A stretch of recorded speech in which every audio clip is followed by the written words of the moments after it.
지난주 나는 아주 충격적인 소식을 들었습니다. 경제난에 시달린 한 부부가 4명의 자녀와 함께 아파트 옥상에서 투신 자살을 기도했다는 소식이었습니다. 여러분도 다들 놀라셨을 줄로 압니다. 그런데 더 놀라운 소식이 들려왔습니다. 떨어졌는데 한 사람도 죽은 사람이 없었다는 거예요.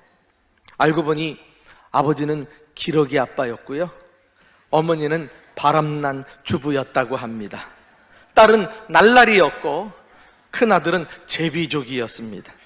둘째 아들은 비행 청소년이었고 막내는 덜 떨어진 아이였다고 합니다. 걔는 지금도 떨어지고 있는 중이라 그래요. 오늘 저는 문제가 있는 집안의 이야기를 좀 해드릴까 합니다. 오늘 본문에는 2 아들을 둔 아버지가 등장하지요. 재산이 많은 걸 봐서 아주 잘 사는 유복한 가정이었습니다. 그런데 둘째 아들이 아버지의 재산을 챙겨서 집을 떠나는 안타까운 일이 발생을 합니다. 그리고는 먼 나라에 가서 허랑방탕하며 살면서 처음에는 좋을지 몰랐지만 나중에는 죽을 고생을 합니다. 어느 정도로요? 완전히 상거지가 돼가지고 굶어 죽지 않으려고 남의 종으로 들어가서는 돼지를 칩니다. 그리고 자신은 돼지 사료도 먹지 못해가지고 겨우 목숨을 부지하고 있는 이런 상태까지 이루고 말지요. 그러나 이 아들에게 인생 반전이 일어납니다. 용기를 갖고 아버지에게로 돌아간 것입니다. 그래도 양심은 있었던지 아버지를 보자 고개를 떨구고 말합니다. 나는 자식의 자격이 없으니 종으로 써주십시오. 그런데 이게 웬일입니까? 아버지는 돌아온 아들에게 상상할 수 없는 환대를 베풀어 줍니다. 아들을 품에 안고는 용서해주고 다시 자녀로 받아들입니다. 아버지 품에 안겨서 아들이 느꼈을 그 위대한 사랑의 감동을 여러분은 짐작할 수 있겠습니까? 이야기는 아버지의 집에 큰 잔치가 열리면서 사람들이 함께 기뻐하는 것으로 끝이 납니다. 이 이야기는 집 나간 아들의 비유 또는 탕자의 비유라고 알려졌는데 예수님께서 하신 말씀 가운데 유명한 이야기입니다. 예수님은 왜 이 말씀을 하셨을까요? 단지 우리에게 재밌으라고 하신 것입니까? 이것을 비유라고 했어요. 비유란 어떤 진리를 알기 쉽게 전달하기 위해서 예를 들어 설명하는 것을 말합니다. 탕자의 비유 속에는 우리가 꼭 알아야 할 4가지 법칙이 들어 있습니다. 이것은 세상에서 배울 수 없습니다. 그래서 하늘의 신령한 영적 법칙이다. 4가지 영적 법칙. 그래서 소위 한자로 사영리라고 이름을 붙입니다. 이것은 교회에 나와서 하나님의 말씀을 통해서만이 들을 수 있는 아주 중요한 법칙이라고 할 수가 있지요. 우주의 삼라만상은 되는 대로 움직이는 것이 아니라 제각기 어떤 법칙을 가지고 질서정연하게 운행이 되고 있습니다. 마찬가지로 우리의 인생도 4가지 법칙으로 이루어져 가고 있는 것입니다. 이것을 알아야 우리는 진정 참된 삶을 살 수 있습니다. 오늘 참 열일을 제쳐두고 오늘 이곳에 나와 예배하는 여러분들은 참 수지 맞은 분들입니다. 이건 돈 주고도 살 수 없고 어디서 들을 수도 없는 것인데 이 4가지 법칙을 꼭 기억하시고 이 법칙을 따라 살아갈 수 있기를 바랍니다. 자, 첫 번째 법칙. 하나님은 모든 사람의 아버지시다라는 것입니다. 예수님은 탕자의 비유에 등장하는 아버지를 통해서 하나님이 모든 인류의 아버지 되심을 가르치고 계십니다. 그렇습니다. 우리에게는 아버지가 계십니다. 아버지란 어떤 존재입니까? 생명의 원천이시고 나를 낳으신 분이십니다. 하나님은 나에게 생명을 주시고 나를 기르시고 지켜주시는 분이십니다. 이 긴 내용을 한마디로 보호자라고 말하지 않습니까? 우리가 학교 다닐 때 생활기록부에 보호자를 적는 난이 있어요. 이때 아버지 이름을 다 적지 않았습니까? 그런데 이 탕자의 비유는 육신의 아버지 말고 하늘 아버지가 우리에게 있음을 말씀하고 있습니다. 인류는 모두 한 아버지를 가졌고 그분에게서 지은 바 되었으며 그분의 소생인 것입니다. 자, 오늘 본문에는 아버지가 어떻게 등장합니까? 11절, 12절을 보면 또 이르시되 어떤 사람에게 두 아들이 있는데 그 둘째가 아버지에게 말하되 아버지여 재산 중에서 내게 돌아올 분깃을 내게 주소서 하는지라. 아버지가 그 살림을 각각 나누어 주었더니 라고 했습니다. 아버지가 그 살림을 각각 나누어 주었다. 하나님 아버지는 우리의 생명의 원천이실 뿐만 아니라 자녀들에게 필요한 모든 것을 공급해 주시는 분이십니다. 지금 우리가 누리고 있는 것들, 예를 들면 건강, 재능, 그리고 소중한 가정, 그리고 물질 등등, 이 모든 것은 사실은 아버지가 내게 주신 것입니다. 우리가 태어날 때 가지고 태어난 것이 있었던가요? 또 우리가 죽을 때 가지고 가던가요? 인생은 아무것도 없이 태어났지만 하늘 아버지가 우리에게 생명을 주시고 이 땅에 살게 하시고 그리고 필요한 것들을 공급해 주시기 때문에 우리가 받아 누리는 것입니다. 그러므로 자녀는 아버지 집에서 아버지와 함께 살면서 의식주 문제로 염려하지 않아요. 염려는 아버지의 몫인 것입니다. 자녀는 다만 아버지의 것을 자기 것처럼 누리면 되는 것 아니겠어요? 그렇습니다. 인생의 행복은 하나님 아버지 집에서 아버지와 함께 사는 것입니다. 그래서 성경에 시편 73편 28절에는 이런 말씀이 있어요. 하나님께 가까이 함이 내게 복이라.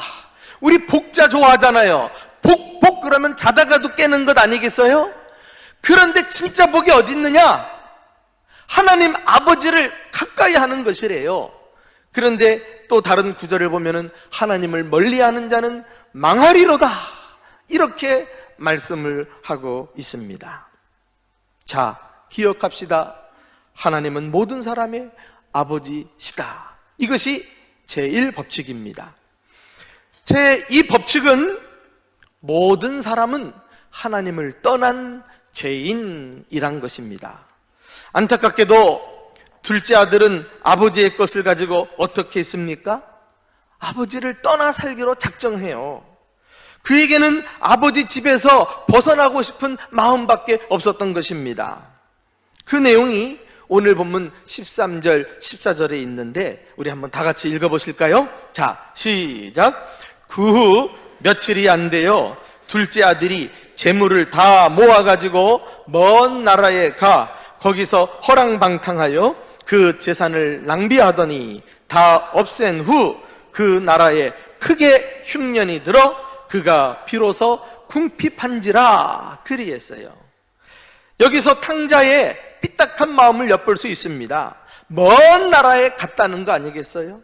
다른 지방에 가서 산 것도 아니에요. 먼 나라에 할 수만 있으면 아버지의 영양권과 간섭으로부터 완전히 벗어나가지고 자기 혼자서 살아보겠다는 심사 아닙니까? 그러면 보란듯이 잘 살아야 하지 않을까요? 그런데 뜻대로 되지 않는 것이 바로 우리의 한계인 것입니다. 이 아들의 불행은 아버지를 떠나는 데서부터 시작이 됩니다. 아버지를 떠나자 그의 마음 깊은 곳에 있던 죄성이 이제 드러나기 시작하는 것이죠.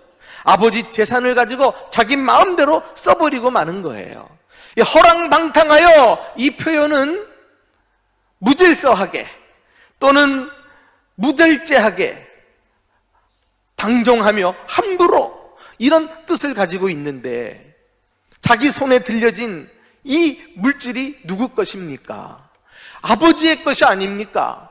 아버지가 버젓이 살아있는데도 내게 돌아올 유산을 내게 주십시오, 그렇게 요구하고 희옥고 받아낸 아들 아니에요? 이것은 아버지 보고 아직 살아있는데 빨리 죽으라는 말과 같은 거예요. 당시 유대 사회 법으로 말하면은 그런 배은망덕한 아들은 사람들이 돌로 쳐서 죽여도 되는 범죄였습니다. 이런 소중한 아버지의 재산을 가지고 그가 결국은 함부로 막 다 써버린 거예요.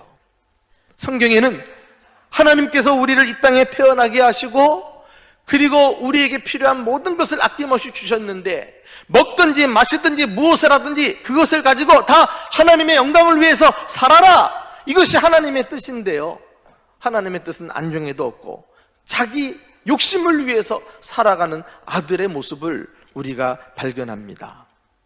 여러분, 하나님을 떠나서 하나님의 것을 가지고 자기 것인 양 자기 맘대로 사는 게 죄예요. 한마디로 하나님을 아버지라고 인정하지 않고 그 뜻을 거역하며 사는 것을 말합니다. 먼 옛날 이스라엘이 범죄하여 타락했을 때 하나님은 이사야라는 선지자를 그들에게 보내가지고 죄를 지적합니다. 이사야 1장 3절에 소는 그 임자를 알고 나귀는 주인의 구유를 알건만은 이스라엘은 알지 못하고 나의 백성은 깨닫지 못하는도다 하셨도다. 이 무슨 말이에요? 짐승도 자기 주인 알아보는데 왜 너희들은 이 하나님 아버지를 인정도 안 하고 알아보지도 못하느냐, 이렇게 책망하고 있는 것 아니겠어요? 하나님께서 선택한 이스라엘도 몰라봤다면 이방인들은 하나님을 얼마나 거역하며 살아갈까요? 이렇게 해서 하나님을 떠난 인생은 더 잘 살 것 같고 더 잘 될 것 같은데 결국은 자기가 가지고 있는 것이 바닥이 나고 나면은 그때서야 불행한 처지임을 깨닫게 됩니다. 자, 오늘 본문은 이 탕자가 아버지를 떠나 범죄한 이후에 그 죄의 결과에 대해서 고발하고 있어요. 우리 14절 말씀 보면 다 없어진 후에 그 나라에 크게 흉년이 들어 그가 비로소 궁핍한지라 그리했어요. 흉년이 들었어요. 먼 나라에 가서 잘 살 줄 알았는데 그 나라에 흉년이 들 줄 누가 알았어요? 이것이 인생의 한계입니다. 이 흉년이란 것은 외부적인 환경을 말하지 않아요. 지금 우리에게 적용한다면은 많은 자금을 가지고 사업을 했는데 갑자기 자금줄이 막히고 돈이 바닥이 난 상태, 건강해서 무슨 일인지 할 줄 알았는데 갑자기 병이 들어 몸져 누운 상태, 참 이것이 연약한 우리 인생의 솔직한 모습 아니겠어요? 그리고서는 점점 상황이 어려워지면서 궁핍해져요. 탕자의 불행은 여기서 끝나지 않습니다. 결국 남의 종으로 들어가 살아요. 어떤 사람에게 부처 사니 이렇게 말했는데 이건 종이 되었다는 것을 말합니다. 그리고는 돼지를 치다가 먹을 것이 없어서 말해요. 내가 여기서 줄여 죽는구나. 아버지를 떠나 살면 그 자리가 죽음의 자리인 것입니다. 얼마나 비참한 결과입니까? 아버지의 아들이 아버지를 떠나서 죄의 종이 되었다니까요. 그리고 그 가운데서 고통당하다가 죽음에 이르고 마는 것이 죄인의 운명인 것입니다. 로마서 5장 12절에서는 이렇게 말씀했어요. 모든 사람이 죄를 지었으므로 사망이 모든 사람에게 이르렀느니라. 여기 사망은 단순히 죽는 것을 말하지 않아요. 죽음을 넘어서서 그 이후에 지옥 심판을 받고 지옥 불구덩이에 떨어져서 영원히 고통당하는 상태를 말하고 있습니다. 좀 내 힘으로 아버지 간섭 없이 잘 살아보겠다고 다짐했지만 그것이 뜻대로 되지 않으면서 오히려 더 비참하고 불행한 처지에 빠지게 된 것, 이것이 죄인이 직면하게 되는 솔직한 상황입니다.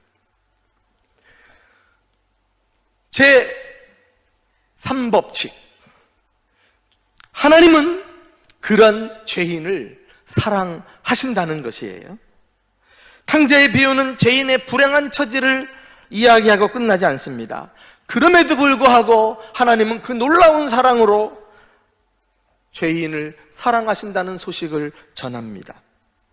그리고 탕자의 아버지는 말로만 사랑한 것이 아니라 구체적인 행동으로 아들을 사랑하는 것을 보여줍니다. 20절 말씀 보면 아직도 거리가 먼데 아버지가 그를 보고 측은히 여겨 불쌍히 여겨 달려가서 목을 안고 입을 맞추었다 그리했어요. 놀라운 사실은 아버지가 비틀거리면서 오는 아들을 먼저 알아보았다는 것입니다. 나이 늙어 노쇠하고 눈도 시력이 별로 좋지 않았을 텐데 먼저 아들을 알아보았다니요.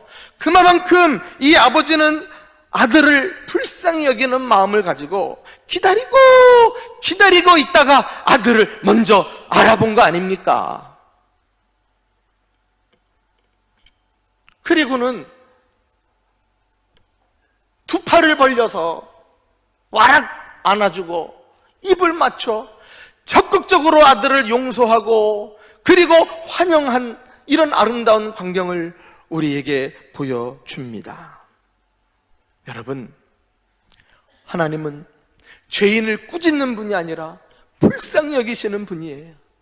하나님은 죄인을 내치는 분이 아니라 두 팔로 안아주시고 적극적으로 환영해 주시는 분이십니다. 그런데요, 오늘 우리가 그냥 쉽게 지나칠 수 있는 단어가 그 가운데 나와요. 여기 아버지가 아들을 보고 안고 입을 맞추었다라고 할 때 그 가운데 들어있는 단어, 달려가서, 이 달려갔다, 이게 보통 단어가 아닙니다, 여러분.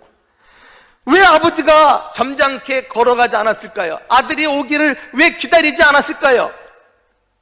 마을 사람들이 아들을 먼저 발견하면 쫓아가서 돌을 던져 죽일 것이 뻔하거든요. 그러니까 이 아들을 보호하기 위해서 아버지가 그 노구를 이끌고 달려간 거예요. 달려간 거. 적극적인 자신을 희생하는 아버지의 사랑을 엿볼 수가 있습니다. 이 행동은 당시 가부장적인 사회에서는 상상할 수 없는 모습입니다. 성인 남자가 입는 옷은요, 이 목에서부터 목 밑에까지 길게 내리워져서 통으로 짠 옷이거든요. 근데 이런 옷을 입고 달려간다는 게 그게 가능합니까? 쉬운 일입니까? 그러니까 불가피하게 아래 허리춤을 당겨가지고 그리고 처벅처벅 달려가야지만 가능한 몸짓이 아니겠어요? 그러다 보니까 불가피하게 허벅지 속살이 다 드러났을 거예요. 그러나 아들을 위해서, 그 아들을 살리기 위해서 아버지는 수치를 무릅쓰고 이 일을 감행한 것입니다. 여러분, 하나님께서 우리를 위해 수치를 당하신 현장이 있다는 사실을 아십니까? 그곳이 바로 십자가 골고다 언덕이었던 것입니다. 그곳에서 하나님이신 예수 그리스도가 완전히 벌거벗긴 채로 우리를 위해서 희생당하시고 죽으셨던 것입니다. 그 희생을 통해서 우리 죄를 사하시고 죄인이 의인이 되었고 비천한 자가 존귀한 자가 되었고 마귀의 종이 하나님의 자녀가 된 줄 믿습니다. 이 사실을 로마서 5장 8절에서는 이렇게 압축해서 선포하고 있습니다. 우리 한번 다 같이 읽어볼까요? 시작. 우리가 아직 죄인 되었을 때에 그리스도께서 우리를 위하여 죽으심으로 하나님께서 우리에 대한 자기의 사랑을 확증하셨느니라. 할렐루야. 그렇습니다. 알고 보니 십자가의 예수님의 죽으심은 하나님이 우리를 얼마나 사랑하시는지 보여주신 사랑의 확증이었던 것입니다. 그 주님의 희생으로 말미암아 죄인이 하나님께로 가는 길이 열렸고, 그 하나님께 나아가 아빠, 아버지, 이렇게 우리는 마음껏 부를 수 있는 자유와 권한을 누리게 된 줄로 믿습니다. 갈라디아서 4장 6절에 너희가 아들이므로 하나님이 그 아들의 영을 우리 마음 가운데 보내사 아빠, 아버지라 부르게 하셨느니라. 세상 천지에 어떤 종교가 자신들이 믿는 신을 향해서 아버지라고 부르는 종교가 어디 있습니까? 그 신이 그것을 감히 허락할 수 있습니까? 그러나 우리 하나님 아버지는 우리에게 다가오셔서 사랑의 손을 내미시고 우리를 구원하사 아빠, 아버지 되시기를 간절히 원했던 것입니다. 저 역시도 목사지만 왜 삶이 공고하고 힘들 때가 없겠어요? 그럴 때마다 우리는 하나님 앞에 엎드려서 아빠, 아버지 하고 그 이름 부르기만 해도 마음이 얼마나 시원하고 평안하고, 그래서 염려 근심이 순식간에 사라지는 것을 깨닫지 않습니까? 아버지가 내 보호자신데, 나를 지금까지 살려주시고 앞으로도 지켜주실 분인데, 그 큰 사랑이 여전히 죄인임에도 불구하고 끝까지 사랑해 주시는 그 사랑 때문에 우리는 소망이 있는 것입니다. 사랑하는 교우 여러분, 그리고 오늘 처음 나와 예배드리시는 소중하신 손님 여러분, 그 아빠 아버지가 우리의 허물과 부족에도 불구하고 지금도 여전히 우리를 기다려 주시며 있는 모습 그대로 두 팔을 벌려 안아주시고 끝까지 사랑해 주신다는 사실을 꼭 기억할 수 있기를 축원합니다. 이제 우리는 한 가지 법칙만을 남겨두고 있어요. 과연 누가 이 놀라운 하나님의 사랑을 받을 수 있을까요? 어떻게 해야 우리는 진정 행복한 삶을 살 수 있을까요? 제 4법칙, 하나님께 돌아가는 것이 우리가 살 길입니다. 아버지를 떠난 것이 불행의 시작이었다면 아버지께로 돌아가는 것이 행복의 시작인 것입니다. 아버지를 떠난 것이 죄라면 아버지께 돌아가는 것이 구원인 것입니다. 오늘 본문 20절, 21절 이하에 이에 일어나서 아버지께로 돌아가니라. 아들이 이르되 아버지, 내가 하늘과 아버지께 죄를 지었사오니 지금부터는 아버지의 아들이라 일컬음을 감당하지 못하겠나이다. 평생 아버지 속을 썩이던 이 탕자가 유일하게 잘한 것 한 가지가 있다면 아버지께로 돌아간 일입니다. 이미 살펴보았듯이 하나님은 죄인들이 돌아오기를 기다리고 계십니다. 하나님을 떠난 불쌍한 영혼들을 돌아오기만 하면 두 팔 벌려 맞이해 주시는 분이십니다. 하나님을 떠나 내 마음대로 살았던 자리에서 일어나 아버지께로 돌아갑시다. 하나님 아닌 다른 것들을 의지했던 그 자리에서 일어나서 하나님께로 돌아갑시다. 죄의 사슬에 묶여 고통당하던 자리에서 일어나 하나님께로 돌아갈 수 있기를 바랍니다. 지금 이 자리가 어떤 자리입니까? 우연하게 이곳에 오셨습니까? 이것이 하나님이 여러분들을 사랑하셔서 내민 사랑의 손길이라는 사실을 기억하십니까? 오늘 이 자리도 하나님께 돌아가는 복된 자리가 될 수 있기를 주님의 이름으로 축원합니다. 하나님 아버지께로 돌아가면 하나님은 풍성한 축복을 예비해 놓고 계신 것 있죠? 그것이 무엇입니까? 우리 마지막으로 22절, 23절을 다 같이 읽어보실까요? 자, 시작. 아버지는 종들에게 이르되 제일 좋은 옷을 내어다가 입히고 손에 가락지를 끼우고 발에 신을 신기라. 그리고 살찐 송아지를 끌어다가 잡으라. 우리가 먹고 즐기자. 이 아버지는 아들이 돌아오자 그냥 안아주는 것으로 끝나지 않았어요. 종들을 시켜가지고 제일 좋은 옷을 입혀라, 손에 가락지를 끼워라, 발에는 신발을 신겨라.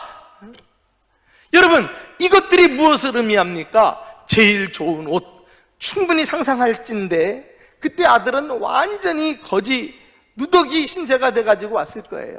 그 죄의 옷을 다 벗어내고 아들만 입는, 멀리서도 그 옷을 보면 아들이라고 알 수 있는 그 신분을 나타내는 의의 옷을 새로 입혀주신 거 아니에요?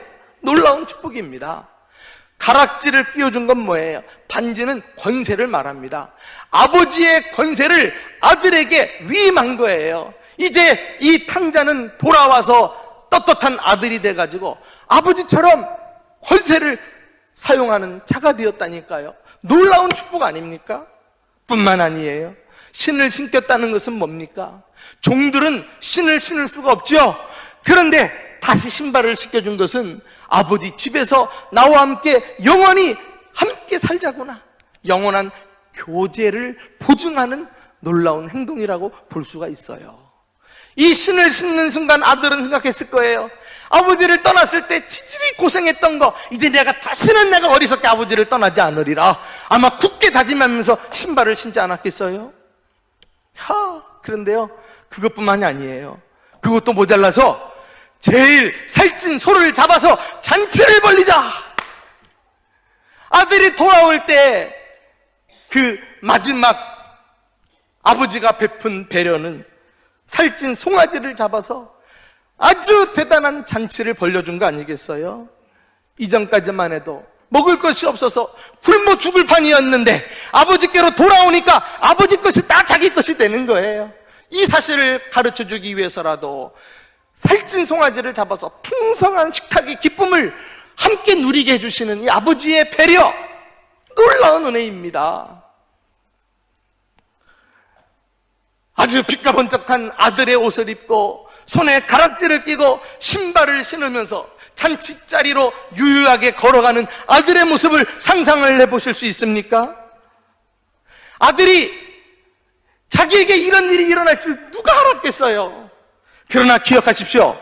어떤 죄인이라도 회개하고 아버지께로 돌아오면 하나님은 예외 없이 아들에게 행했던 대로 우리에게도 놀라운 축복을 안겨주실 줄로 믿습니다. 제가 부목사 시절에 딸은 일찍 교회를 다니면서 초등부에 다니는 학생이었는데 그 부모가 딸만 보내고 자기들은 교회 안 나오는 가정이 있었어요. 그런데 그 부부가 주일날 나와가지고 예수 믿겠다고 교회 등록을 한 거 있죠. 그래서 막 기어코 아버지가 나왔구나 하고 모두들 좋아라 했죠. 그런데 예수를 믿게 된 그 사연이 참 은혜가 넘쳐요. 이 아버지가 사업을 하다가 그만 부도를 맞았습니다. 살 길이 막막해지고 갑자기 산더미 같은 빚에 시달리면서 가족들과 함께 죽기로 마음을 먹어요. 인생을 포기한 거죠. 그래서 이 초등학교 다니는 딸을 불러다가 안방에서 가족들이 모아서 죽으려고 말이죠. 연탄불을 지피려고 하는데 이 딸이 아버지 바지가랑이를 붙들고 눈물로 호소하는 거예요. 아빠, 우리 죽기 전에 하나님께 나가서 예배 한번 드려요. 하나님이 도와주실 거예요. 그 애절한 딸의 요청을 아버지가 그래, 죽기 전에 예배 한번 못 드리겠느냐? 그리고서는 그날 마침 수요일날 밤이었는데 그 수요일날 저녁 예배, 딸이 다니는 교회를 나온 거예요. 거기서 예배를 드리며 말씀을 듣다가 하나님을 만난 줄 믿으시기 바랍니다. 그리고서는 그 자리에서 꼭 끌어져 가지고 하나님께 기도하는 것 있죠. 내가 지금까지 하나님을 떠나서 나 잘난 줄 알고 살았습니다. 나는 죄인입니다. 하나님 살려주세요. 나를 용서해 주세요. 하나님 도와주세요. 그리고 예전에 없었던 새로운 은혜를 받고 예수 믿기로 결심했어요. 집안에 있는 연탄재 다 치우고 그 다음 주일날 교회 나와 등록하신 줄 믿으시기 바랍니다. 인생은 내 것을 가지고 내 마음대로 사는 것이 아닙니다. 내 것도 내 것이 아닌 거예요. 참된 인생은 아버지의 것을 아버지 집에서 마음껏 누리는 것입니다. 부디 아버지를 떠난 자리에서 속히 일어나 아버지께로 돌아갑시다. 여기에 구원이 있고 평안이 있고 행복이 있습니다. 참된 기쁨이 있고 만족이 있고 영생이 있는 것입니다. 4가지 영적 법칙 이제 아셨죠? 첫 번째, 하나님은 모든 사람의 아버지시다. 두 번째, 모든 사람은 하나님을 떠난 죄인이다. 세 번째, 하나님은 그런 죄인까지도 사랑하신다. 네 번째, 하나님께 돌아가는 것이 우리가 살 길이다. 바라기는 이 4가지 법칙을 잘 기억하고 사시면서 오늘 이 자리가 그 탕자 집안에 온 동네 사람들이 모여서 기쁨의 잔치를 벌였던 것처럼 기쁨의 시간이 될 수 있기를 예수님의 이름으로 축원합니다.